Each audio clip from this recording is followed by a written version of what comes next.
आपण पाहत आहात सत्य, रोखठोक, निर्भीड बातम्या दाखवणारे न्यूज चॅनल जनहित मराठी न्यूज. जो विघ्नहर कारखाना याच्या त्रासापासून आम्हाला आत्महत्या करावी अशी वाटते, असा अर्ज तुम्ही पोलीस अधीक्षक साहेबांना दिलाय. तर काय सांगाल, काय काय असा त्रास आहे तुम्हाला? आम्ही 2024 ला विघ्नहर सहकारी साखर कारखाने संघ करार केलेला होता. 2024-25 तर ते त्यांनी 3 लाखानं जुगाड गाडी, ट्रॅक्टर गाडी आणि 1 लाखानं बैलगाडी, टायर गाडी असे ठरवलं होतं. तर ते त्यांनी 1,10,000 दिलं ट्रॅक्टरला, गाडीला, आणि बैलगाडीला 50,000. आणि मागचे पैसे काय त्यांना हे आले, मागचे पैसे न दिल्यामुळे आम्ही इकडे लेबरला 2-2, 3-3 लाख रुपये वाटले. बाकीचे पाठी मागून आल्यानंतर त्यांचे पैसे आल्यानंतर एका एका ट्रॅक्टरला 5-7, कुणाला 6 अशा उचली ठरलेल्या असतात. मग ते त्यांनी 1,10,000 दिले, आम्ही 2 लाख, इकडे कोणाला 2.5 लाख, कोणाला 1.5 लाख असे पैसे दिले इकडले खाजगी बँकेचे काढून. मग ह्यांनी मागची रक्कम न दिल्यामुळे लोक गेले निघून गेल्या वर्षी दुसरीकडे.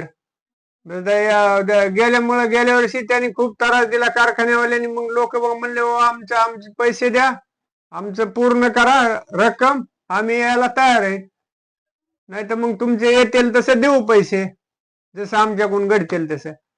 मग या वर्षी त्यांनी आता जुन्नर पोलीस स्टेशन मध्ये खाजगी केस, कारखान्याचे पैसे आहेत, आम्ही त्यांना चेक दिलेत, स्टॅम्प दिलेत, सगळे आधार कार्ड, सगळं पूर्ण सगळी कागद दिली, जमिनीच्या 7-12 पूर्ण दिलेल्या आहेत.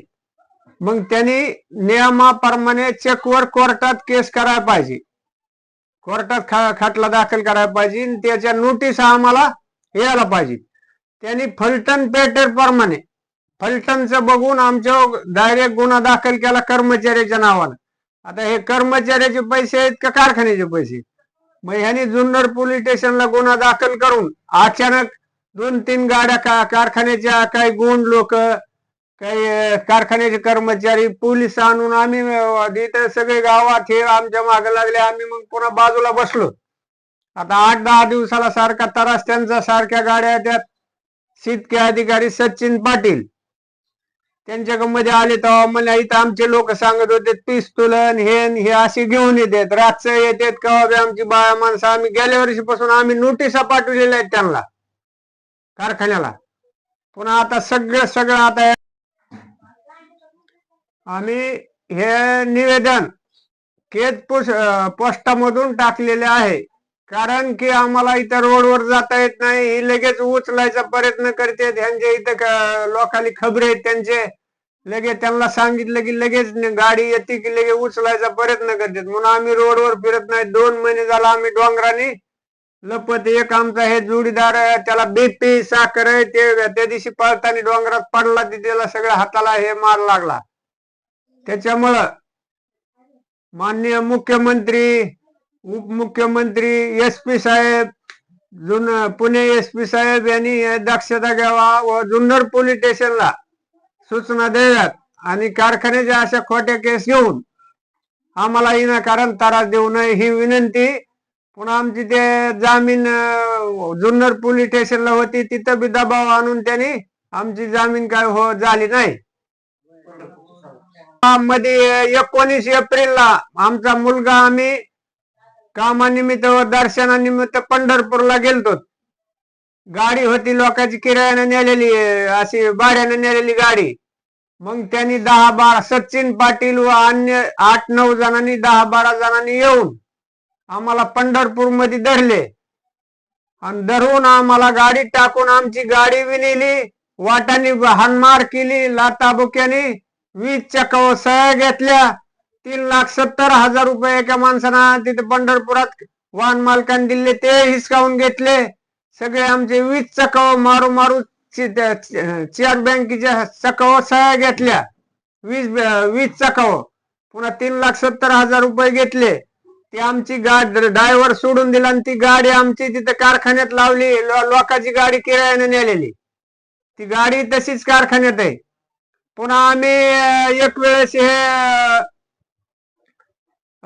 ते सचिन पाटलानं 2 कर्मचारी पाटले होते, पुन्हा आल्यानंतर त्यांच्यापाशी 10 लाख रुपये दिले आम्ही, ते जमा केले नाही. पुन्हा सोनवणे म्हणून पुन्हा पाठवले, त्यांच्यापाशी 3 लाख रुपये कारखान्याला दिले, ते जमा केले नाहीत. ते आम्ही निवेदनामध्ये सगळं त्याच्यामध्ये लिहिलेलं आहे. अशी आपण एकूण रक्कम हा किती कारखान्याकडे किती जमा केली काय सांगाल मामा? मग आपण मुकदमीच्या कार्यकाळात आजपर्यंत खूप दिवस झाला आपण कारखाने करताय, मुकदमे करताय, पण असा त्रास आपल्याला कधी झाला होता? असा त्रास झाला होता का कधी? कधीच नाही. आम्ही केलं का? कोर्टातून मी जिथं जिथं काम केली तिथं चौकशी करा, मी लबाडी केली का, आणि ह्यांनी अपुरा व्यवहार केल्यामुळं माझं लेबर निघू शकलं नाही. माझं वय झालेलं आहे, मला अपुरा व्यवहारमुळं मला बीपी शुगर असल्यामुळं मला लोकांनी टाकलं.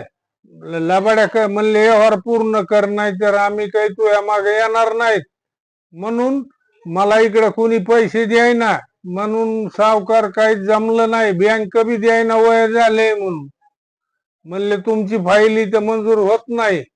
मग काय करायला पाहिजे म्हणून मग त्या खिलारेला त्यांनी म्हणलो बाबा तुम्ही बोलीप्रमाणे व्यवहार निभू, आम्ही यंत्रणा देतो. त्यांनी कबूल केलं. आम्ही साहेबाशी चर्चा करून तुम्हाला कळवू. ती त्यांनी चर्चा केली नाही, काय नाही, मध्ये आली इडेत. ती म्हणले मामा कसं करायचंय? मी म्हणलं साहेब तुम्ही आमची व्यवहाराची पूर्तता जर केली, ही रक्कम धरून दुसरी दिली बेरीज करून, तर मी यंत्रणा देतो तुम्हाला, इड्यात बोललो. पुन्हा इथं ती घरी आली, मग या रामराव संघ त्यांनी इथं आणि त्यांच्या घरी चर्चा केली. बोलू म्हणले शीतक्या अधिकारीला, आणि हे काहीच बोलली नाही. तर डायरेक्ट अपहरण करू, उचलू, हात तोडू, पाय तोडू, LCBच्या फी भरली, भाड्यावर कुठवर पाळणार, तुम्हाला दिवाळी सुखाची खाऊन द्यायचो नाही, दसरा नाही, तुम्ही असं केलंय, तुम्ही तसं केलंय.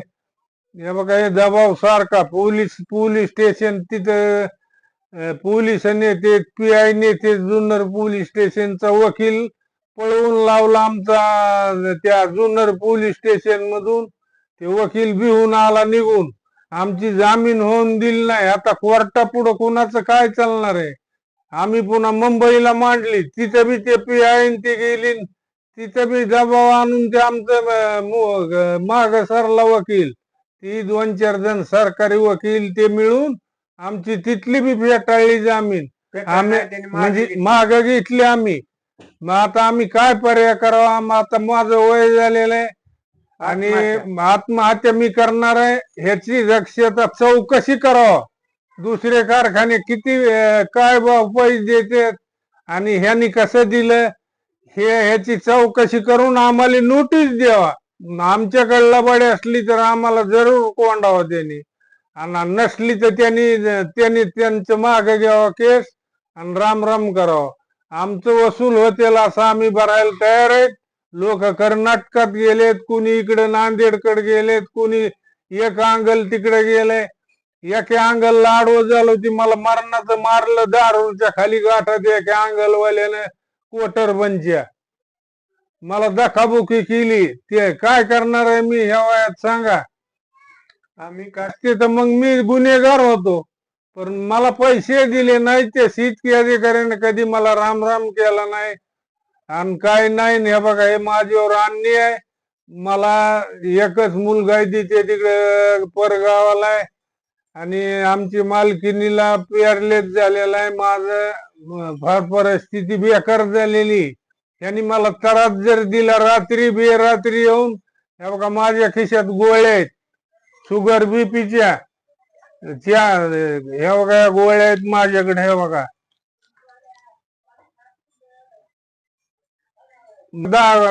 5-4 गोळ्या लागतात. तुला धरून नेऊ. ते हिंगणीच्या पोराली सुपारी दिली, कुठल्या पोराली सुपारी देते, पाटवाजेच्या पोराली सुपारी देते. हा पंढरपूरहून ते आमचा बंधून ती नेली. मी पळून आलो तिथून, मला काही कळा ना खालतावर. हा, जर कारखान्याने जर आपला छळ बंद नाही केला, हा. याच्या पुढे जर असाच त्रास सुरू राहिला तर आपलं काय, याच्या पुढे काय आहे? हा. आत्महत्या. आता ह्याच्यात जर असाच मला त्रास झाला तर मी जगू शकत नाही, मी आत्महत्या करणार आहे. आता माझा पर्याय काही उरलेला नाही. आणि कारखाना पैसे वसुली इग्नार सहकारी साखर कारखाना, मी 36 कारखान्याला काम केलेले माझ्या जीवनात आजपर्यंत.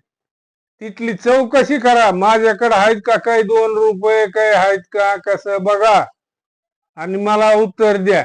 आता आपण काय सांगाल, आपण वारंवार म्हणता की कारखान्यानं यांची आमची पूर्तता न केल्यामुळे माझं लेबर पळून गेलं. पळून गेलं तर आणि आता काय सांगाल? व्यवहाराची पूर्तता नाही झाल्यामुळं मला त्यांनी दिलं मला 5 लाख, मी इकडे वाटलं 15 लाख आणि राहिलेले 15 लाखाचा व्यवहार त्याला फिरला नाही म्हणून माझं लोक जिकडे तिकडे गेली. आता साहेब आपल्या कामावर एक गडी ठेवला 12 महिन्यानं 6,000 सालाचा, आणि तुम्ही 3 दिलं 3 नाही दिल्यावर तो काम करील का? हे बघा अशी माझी हकीकत झालेली. मला गोळ्या, बीपी, शुगर 8 रोजाला माझ्याकडे सगळ्या दवाखान्याच्या फायली, सरकारी दवाखान्याची फाईल, बीडच्या मेन डॉक्टरची, बीपी शुगरची, आणि आत्महत्या करून तिकडे कोंडून येऊन आणि ती पोलीस त्रास देते, ती येऊन रात्री बेरात्री मी 2 महिने झालं जंगलात झोपतोय. मला काही कळत नाही. आता मला लिहिता वाचता येत नाही. मला नुसती सही मोडी सोडून काही वाचता येत नाही, लिहिता येत नाही. याचा पर्याय काढला, सहकार्य नाही केलं तर याला जुन्नर पोलीस स्टेशन आणि इग्नार सहकारी साखर कारखाना जिम्मेदार राहील आणि पोलीस जिम्मेदार राहतील. मी आत्महत्या करणार. हो, मला आत्महत्या केल्याची पर्याय नाही. तुम्ही याचं नियोजन करून मला संधी द्यावा, हे नम्र विनंती. तुमचे पैसे काय सांगाल, आज आपण म्हणताय की मला पोलिसापासून त्रास होतोय, कारखान्यापासून त्रास होतोय, काय त्रास आहे आपल्याला? कारखान्यानं फसवणूक, पोलीस लोक येत आहे, कडी वाजवीत येत आहे, त्रास करत येत आहे. आमच्या म्हाताऱ्याला तर सगळी शुगर आहे, बीपी या 2 महिने झालं, 2.5 महिने झालं घरीच नाही तर. आणि काय ते रास्तारी येत आहे, झोपू बी द्याय ना तर. आणि लेकरा बाळाला त्रास, आम्हाला त्रास. आणि काय करावं, नाही तर मग आता आली आत्महत्या करायची पाळी. आता काय करायचं मग आता हे? आणि फसवणूक केली सगळी कारखान्यानं, सगळी पैसे दिलं नाही तर देऊ म्हणले, दिलं नाही तर. आणि पुन्हा ह्यानी झंझट दुप्पटच करून ठेवली की असं करू तसं करू, बेनं रात महिन्यात येळ महिन्यात सगळ्या डोंगराने फिरत येत. दिलं तर काय नको दिलं त्या लोकांनी, त्यांनी दिलं नाहीत वापस. यांच्या बेनं 10 लाखाची बोली केली, दिलं 2 लाख रुपये, ते टाकलं लोकांच्या मुठीमध्ये. आणि काय करावं मग आता? आता तुमचे मालकाने काल SP ऑफिसला अर्ज दिला आहे, निवेदन दिलंय की बाबा मला याच्यापासून न्याय द्या, नसता मला आत्महत्या केल्याशिवाय मग पर्याय तेच आहे, नाही. आता काय करता येत आहे मग? आता इथं इलाजच नाही दुसरा. आणि केली तर आम्ही त्या पोलीस लोकांचं बरोबर हे करू मग पुन्हा उचलून. काय सांगाल ताई, आज कारखान्याच्या लोकांचा खूप त्रास आहे म्हणताय, तर कधी येतात ते पोलीस इथं? कधी पण येतात, खूपच्या टाइम. हां, आमचे माणसं बाहेर असले नसले तरी पण येतात. काय बोलते तिथं येऊन? म्हणतात पैसे आमचे वसूल करा. असतात लपत येत, मग कुठे दिवसभर रात्रभर जेवण नसतं, हे नसतं, जेवण. आमच्यापाशी नाही. मग ते असे बाहेर कुठं राहतात? कुठं पण लपत येत ते बाहेर. कशामुळे लपायला लागलेत? ते कारखान्यात पोलीस त्यांना असा काय त्रास आहे की त्यांना बाहेर लपावं लागतंय? ते कधी पण येतात ना पोलीस खूपच्या टायमाला, हां. त्यामुळे त्यांना बाहेर लपावं लागतं. काय सांगाल ताई, आज आपल्या घरातील व्यक्तींना कारखान्यापासून त्रास आहे का पोलीस स्टेशन, आणि कशामुळे त्रास चालू आहे हा? जुन्नर पोलीस स्टेशनचा आणि विघ्नहर कारखान्याचा सहकारी, परत ते मॅनेजर सगळे सारखे येतात, कारण त्यांनी ते त्यांची काहीतरी असेल काय माहित नाही. पण आम्हाला येऊन त्रास देणं, दुपारीच यायचं, संध्याकाळी यायचं, दरवाजे वाजवायचे, आमच्या सासऱ्याला आमच्या समोर शिव्या द्यायच्या, परत धमकी द्यायची, त्यांना पैसे भरायला सांगा, नाही तर आम्ही असं करू, आम्ही तसं करू. आम्ही त्यांना सांगतो की बाबा आमचे सासरे 2 महिने झालं घरात नाहीत, कुठं बाहेर जातात, कुठं जातात, काय त्यांचा फोन नंबर कॉन्टॅक्ट काहीच नाही. जर आमच्या सासऱ्यांना अगर आमच्या घरातल्याला त्या काही झालं त्यांची तब्येत वगैरे अगर फिरण्यामुळं काही त्रास झाला, अगर त्यांनी ते यांच्या तापामुळं काही करून घेतलं तर ह्याचा जिम्मेदार विघ्नहर कारखाना आणि जुनं पोलीस स्टेशन असेल, हे आम्ही आता सांगतोय आणि इथून पुढे बी सांगू. पण त्यांनी ते त्रास बंद करावा. ते काय ते त्यांचं बघा, आमच्या माणसाला त्रास देऊ नये. आणि तुमचे सासरे तर वारंवार बोलतायत किंवा आम्ही पैसे भरण्यास तयार आहे, पण मी माझे पैसे बाहेर अडकलेले आहेत, ते पैसे आले की मी भरून टाकेल. याची मला कारखान्याने थोडी संधी द्यावी. त्यांनी मग त्या आम्ही बी सांगितलं की बाबा ते बाहेर गेलेत, लेबरच्या पाठीमागं आहेत की ती वसुली करण्यासाठी फिरतायत ते, त्याच्यामुळे 2 महिने झाले घरी नाही आहेत. पण ते ऐकायलाच तयार नाहीत. सारखं येणं, परत कधी पण येणं, लेकरं घरात, त्यांना भीती दाखवणं, मोठे मोठे माणसं त्या भरून येणं, मोठे मोठे पोरं आणणं, परत आम्हाला धमकी देणं की बाबा तुम्ही कुठेच सांगा, आम्ही उचलून नेऊ, आम्ही असं करू, आम्ही तसं करू. मग हे बरोबर वाटत नाही ना. आम्ही त्यांना टाईम द्या, ते म्हणतात भरतो, आम्ही बी त्यांना सांगितलं भरा, ते म्हणतात आम्ही भरतो, आम्हाला टाईम द्या. त्यांच्याकडून वसुली आली की आम्ही भरून टाकतो. आणि असेल तर ती भरणार ना. त्यांनी दिला 1 रुपया, ह्यांनी पुढं दिले 2 रुपये, मग आमच्यापाशी तरी पेमेंट पाहिजे ना त्यांचं भरण्यासाठी.